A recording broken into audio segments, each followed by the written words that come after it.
കലോത്സവത്തിനുള്ള ആദ്യ ബാച്ചിലെ കുട്ടികൾ തൃശൂർ റെയിൽവേ സ്റ്റേഷനിലേക്ക് എത്തി നിൽക്കുകയാണ്.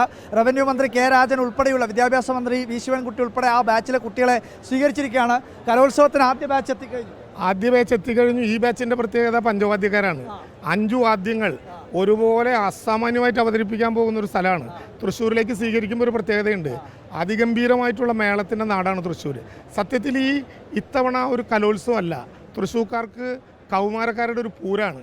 അതുകൊണ്ട് നാളെ 10 മണിക്ക് മുഖ്യമന്ത്രി ഉദ്ഘാടനം ചെയ്യുന്നതിന് മുമ്പ് DG പതാക ഉയർത്തി കഴിഞ്ഞാൽ ഒരുപക്ഷെ ചരിത്രത്തിലാദ്യമായി തിരുവമ്പാടിയുടെയും പാറമേക്കാവിലിൻ്റെയും മേളപ്രമാണിമാർ ഒരുമിച്ച് നയിക്കുന്ന പാണ്ഡിമേളം.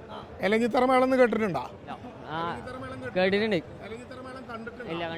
എലഞ്ഞിത്തറയിൽ ഏതാ കൊട്ടുകയെന്നറിയോ? പാണ്ഡ്യാണ് കൊട്ട്, പഞ്ചാരിയല്ല. പാണ്ഡ്യ കൊട്ട് കണ്ടിട്ടില്ലല്ലോ. അപ്പൊ അക്ഷരാർത്ഥത്തിൽ എലഞ്ഞിത്തറ മേളം പറഞ്ഞു കേട്ടപ്പോ മതിലകത്ത് പാണ്ടി കൊട്ടുന്ന ഏക മേളം എലഞ്ഞിത്തറ മേളമാണ്. അപ്പൊ അതുകൊണ്ട് നാളെ പാണ്ടി കൊട്ടിയാണ് ഇതിനെ സ്വീകരിക്കുന്നത്. അതിന്റെ ഗാംഭീര്യം സ്വാഭാവികമായിട്ടുണ്ടാകും. അതിഗംഭീരമായിട്ട് പഞ്ചവാദ്യത്തിന്റെ റിസൾട്ട് വരുമ്പോൾ ഞാൻ പ്രത്യേകിച്ച് നോക്കും. അല്ല, ഒരു മിനിറ്റ് ഇത്രയും കാര്യം പറഞ്ഞപ്പോൾ ഒരു കാര്യം മനസ്സിലായില്ലേ?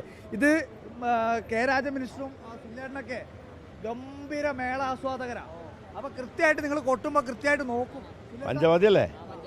ഒരു കാസർഗോഡ് ഒരു 5 കൊല്ലമായിട്ട് പഞ്ചവാദ്യം ഫസ്റ്റ് മേടിക്കുന്നവരാ. ഞാനത് ആദ്യം മനസ്സിലാക്കണത്. തൃശ്ശൂർക്കാർ മേളത്തിൻ്റെ കുലപതികളാണെങ്കിലും സ്കൂൾ കലോത്സവത്തിൽ പഞ്ചവാദ്യം ഇവരാണ്. ചെണ്ടമേളം നിങ്ങൾക്കാണോ? ചെണ്ടമേളം എവിടെയാ?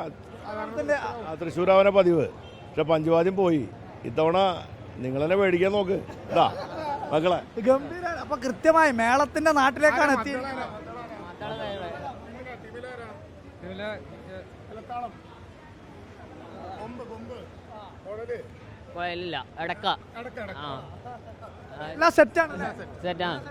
എന്തായാലും മത്സരത്തിന് സമ്മാനം വാങ്ങി തിരിച്ചു പോകാനുള്ള പരിപാടി ഉറപ്പ്. എന്തായാലും എല്ലാ ഒരുക്കങ്ങളും ഇവിടെ പൂർത്തിയായിരിക്കുകയാണ്. മേളത്തിന്റെ നാട്ടിലേക്ക്, പൂരത്തിന്റെ നാട്ടിലേക്ക്, കലാപൂരത്തിന് വേണ്ടി എത്തിയ ആദ്യ ബാച്ചിലെ കുട്ടികളെ മന്ത്രിമാരുടെ സംഭവം, അതുപോലെ ബാച്ചിലെ കുട്ടികളെ പഞ്ചവാദ്യത്തെ പ്രത്യേകം പറയണം അല്ലേ? അപ്പൊ അങ്ങനെ മേളത്തിന്റെ നാട്ടിലേക്ക് എത്തിയ പഞ്ചവാദ്യ ടീമിനെ മന്ത്രിമാരും മന്ത്രിയും ഉൾപ്പെടെയുള്ളവർ സ്വീകരിച്ചിരിക്കുകയാണ്. ഇനി അങ്ങോട്ടേക്ക് തൃശ്ശൂരിൽ കലയുടെ ഒരു മാമാങ്കമാണ്, കലയുടെ ഒരു പൂരമാണ് തൃശ്ശൂരിൽ നടക്കാൻ വേണ്ടി പോകുന്നത്. വീഡിയോ ജേർണലിസ്റ്റ് വിനേഷ് ഉള്ളവടൊപ്പം റിപ്പോർട്ടർ അർജുൻ കല്യാടിൻ, റിപ്പോർട്ടർ തൃശ്ശൂർ.